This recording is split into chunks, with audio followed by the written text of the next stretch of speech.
Hello, how are you all? I hope you're doing well. I just wanted to make a quick video to remind you that I will be live later today and just give you a quick update on what's happening in California. You can't make it up. You can't make it up. So I'll get to that in just a second. But yes, I will be live today at 4:30 p.m. Pacific, 7:30 p.m. Eastern. We're going to talk about the Wall Street GameStop situation. That is probably one of my favorite stories all year. It's really fascinating. There's a lot to unpack about it, and it's been pretty revealing and sort of fun to watch it all play out. So we'll talk about that. Definitely want to talk about our new White House press secretary and anything else socially, culturally, politically, personally that you want to talk about. We'll do it. So I hope to see you there later today. And now a quick update on what's happening in California. Oh gosh, you guys. Okay, so I don't know if you heard, but our governor, Gavin Newsom, who is also in the midst of a recall, which has 1.2 million signatures right now. We need 1.5 by March 10th in order for the recall to get set in motion. So we're working on trying to get signatures. I know it's seems like a far-fetched effort, but it's pretty amazing how many people have signed it and that are enthusiastic about it. But keep in mind too, it has to be 1.5 million valid signatures, so you're going to need to hit way over that mark to make sure that you have 1.5 valid signatures, and it's estimated that about 85% of the signatures are valid. So you definitely want to get over the mark. Just because it has 1.5 doesn't mean that they're valid. So yes, we will be working on that. I think I went out the other week and had a table to get people to come and sign the petition, and I think I'll be doing that next week again. It was hard this week because it's so rainy, and that brings me to this next thing. I'm going to give you a little update on our stay-at-home order situation. So Gavin Newsom recently made an announcement that he's going to be lifting some of our stay-at-home restrictions, and that was going to be, he's going to open up outdoor dining again, and he's going to open up nail salons and hair salons so people can go there and get services.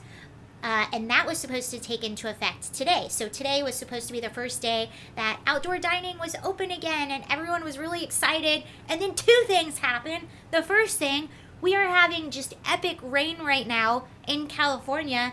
There were mudslides last night. Thankfully, they were smaller mudslides. I don't think anyone was injured, but there was definitely some damage to a few houses. I even get paranoid at night because I live right around the hills, and I'm like, oh my God, a house is just going to come sliding over me any second now from the hills. That's how irrational my fears are. So I was worried about that, but I'm fine. Anyway, it's freezing out. It's cold. It's rainy.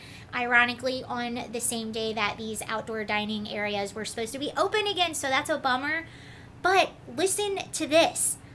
This is the craziest part. So this is from Bill from Fox LA, who gave out a statement earlier today saying new outdoor dining has reopened in LA County as of today, but now the health department is banning restaurants from having their TVs turned on for customers. Directly from the new health order, televisions or any other screens that are used to broadcast programming must be removed from the area or turned off. This provision is in effect until further notice. He also goes on to say, it's obvious the health department wants to stop people from watching the Super Bowl outdoors at sports bars/restaurants. So they are now going to force people to watch it indoors with private home gatherings by taking the outdoor option away. Absolutely brilliant.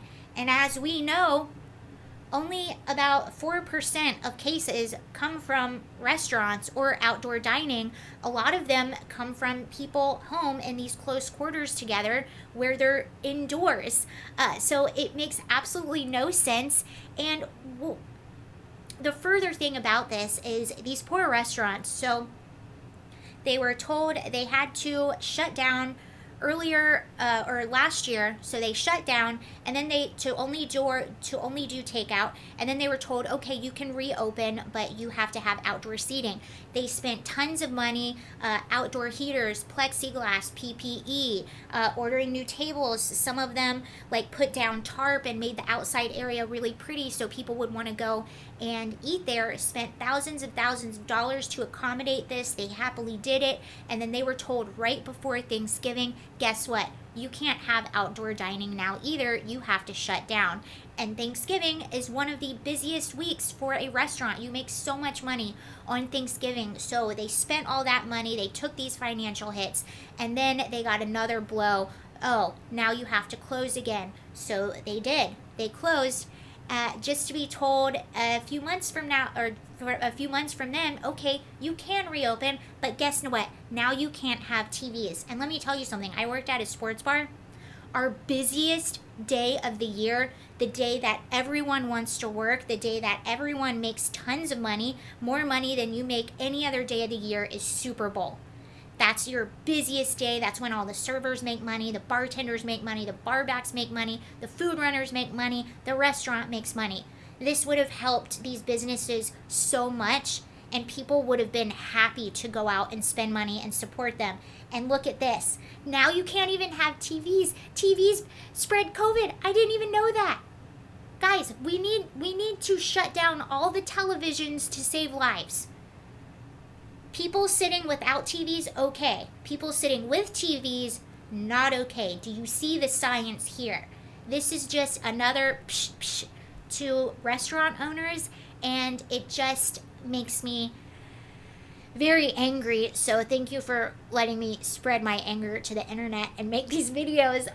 It's just absolutely wild. You can't make it up. I'm just, my heart breaks for these restaurants, and it's just, you know, when I walk around my neighborhood, I took a walk the other day. I took a different route than I normally go, and I hadn't taken that route in a while, and just seeing the businesses that were shut down, I was shocked. I knew what was happening in the areas that I still frequent, but this was a new area, and I think it was newly shocking to me to see all these places that are just gone. And I don't know if they're gone because of the pandemic, because of having to be shut down, but, you know, 2 + 2 = 4 when it's, you know, seeing all these businesses now that previously were not shut down, you come to one conclusion.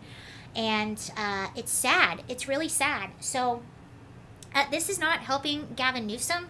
I think this is just lighting a fire under people's butts to go out and do something and to go out and sign these petitions. So we'll see what happens with this. This literally just came out an hour ago. And just to close us out, I want to read you this tweet.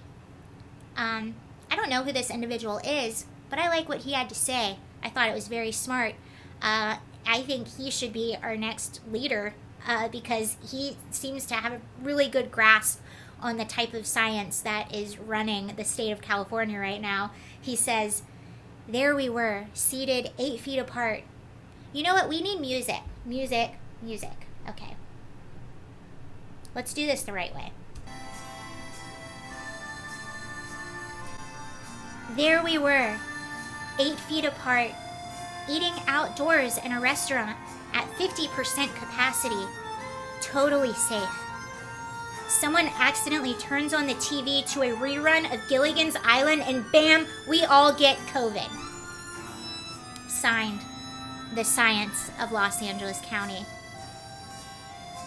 Move to California. Stop it. Okay, that's all I have on that. Let me know what you guys think. Bye.